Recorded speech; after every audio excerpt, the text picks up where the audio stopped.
Sana gerçeğin anlatılmadığı bir dünyada yaşadığını söylesem ve bu dünyanın aslında bir yalan üzerinde kurulu olduğunu öğrensen, ne yapardın?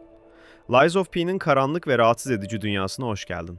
Bu hikaye, klasik Pinokyo masalının çok daha karanlık, çok daha acımasız ve çok daha derin bir yorumudur.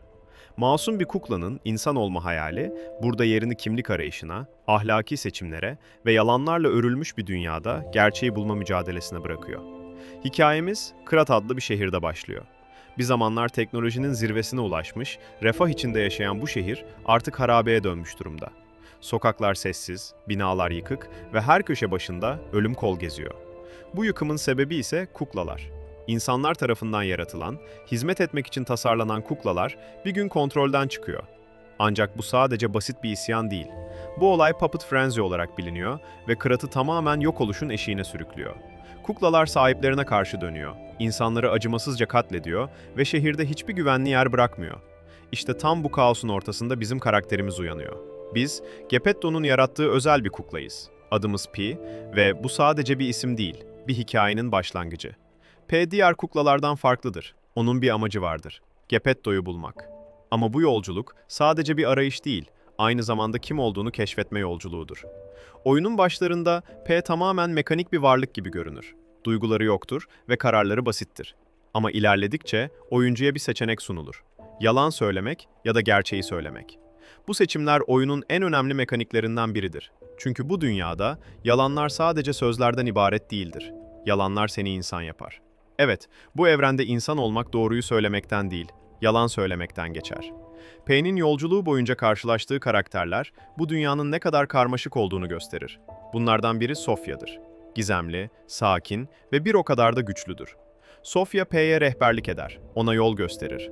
Ama onun da sakladığı sırlar vardır. Sofya'nın varlığı oyunun daha derin bir katmanına işaret eder. Çünkü bu dünyada sadece kuklalar ve insanlar yoktur. Aynı zamanda Ergo adı verilen gizemli bir enerji vardır.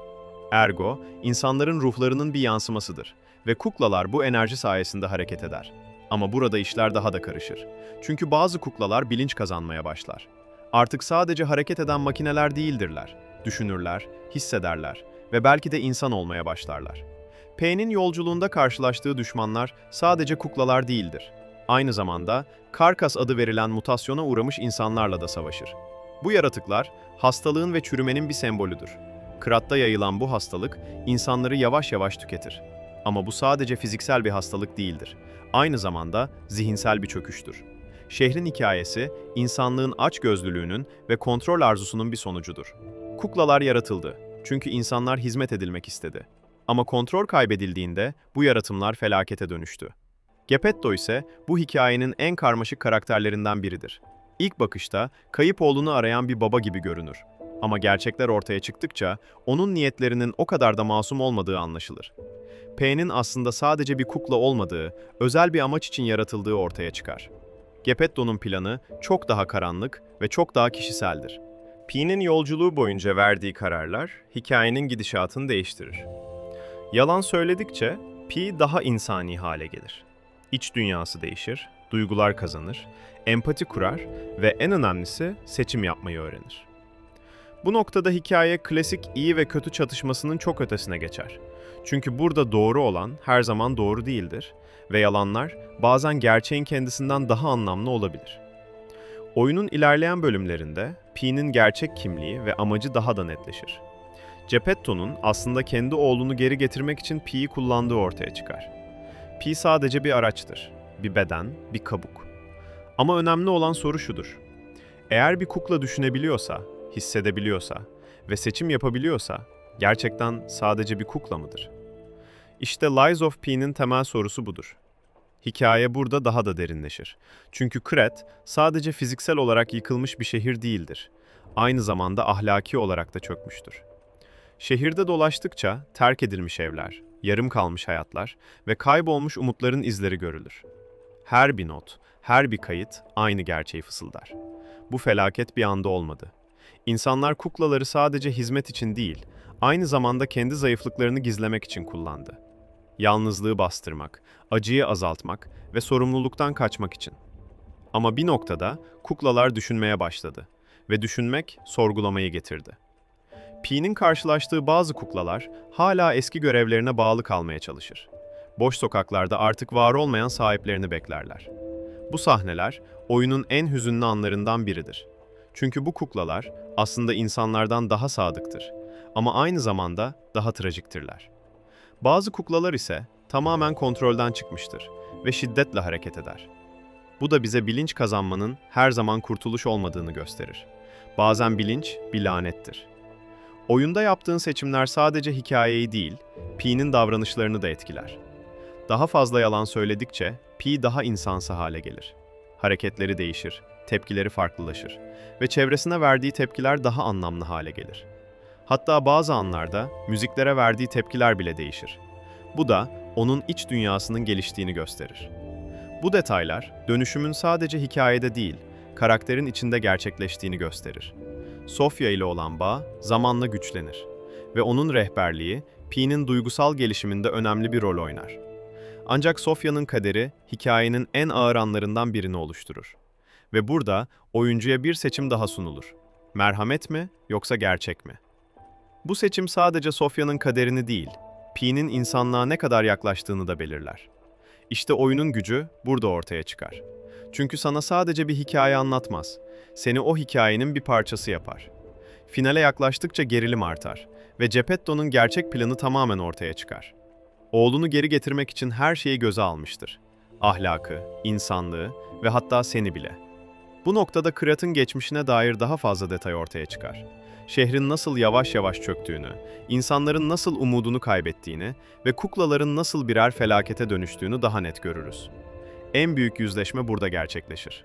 Pi, ya Geppetto'nun istediği kukla olmaya devam edecek ya da kendi iradesiyle hareket eden bir birey olacaktır. Bu seçim sadece bir sonu değil, bir kimliği belirler. Bazı sonlarda Pi insan olur. Ama bu fiziksel bir dönüşüm değil, bir bilinç kazanımıdır. Bir varoluşun kabulüdür ve bir özgürlüktür. Hikayenin sonunda şu gerçekle yüzleşiriz. İnsan olmak doğuştan gelen bir şey değildir.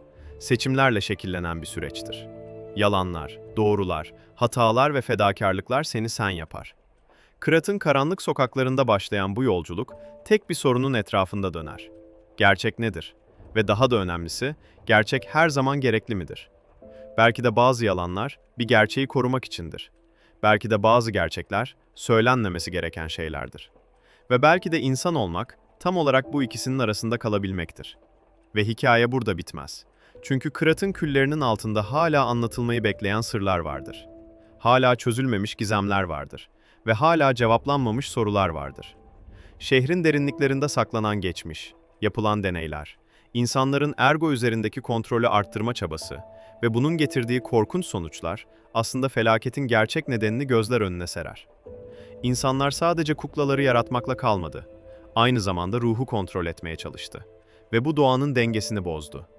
Pi'nin yolculuğu sona yaklaşırken artık sadece Geppetto'yu bulmaya çalışan bir kukla değildir.